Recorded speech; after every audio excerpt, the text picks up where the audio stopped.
ಈ ಕಾರ್ಯಕ್ರಮದಲ್ಲಿ ಹೇಳಲು ಬಯಸುತ್ತೇನೆ. ಸರ್ವರಿಗೂ ಸಮಾನತೆ ಒದಗಿಸಿದೆ. 6 ಮೂಲಭೂತ ಹಕ್ಕುಗಳು 11 ಮೂಲಭೂತ ಕರ್ತವ್ಯಗಳನ್ನು ಹೊಂದಿದೆ.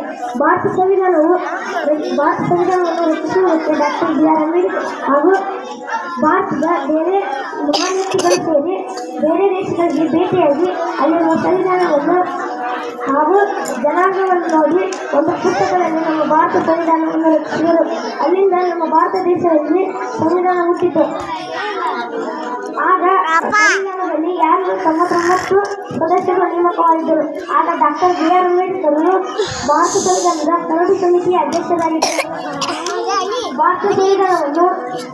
ನಮ್ಮ ಭಾರತ ಸಂವಿಧಾನವು ನಮ್ಮೆಲ್ಲರನ್ನು ರಕ್ಷಿಸುವುದು ಬಹುದೊಡ್ಡ ಕಾನೂನು.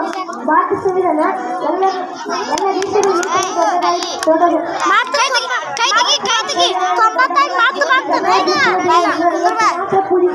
ಪ್ರತಿದಿನವೂ ನಿಮ್ಮ ಮನದಲ್ಲಿ ಮುಗಿಸುತ್ತಾ ಸಂವಿಧಾನವು ಏನನ್ನು ಒಳಗೊಂಡಿದೆ ಎಂಬುದನ್ನು ಸಂವಿಧಾನ ಪೀಠಿಕೆಯಲ್ಲಿ ಸರಳವಾಗಿ ಒಂದು ಪುಟದ ರೀತಿಯಲ್ಲಿ ತಿಳಿಸಲಾಗಿದೆ. ಅದುವೇ ಸಂವಿಧಾನ ಪೀಠಿಕೆ.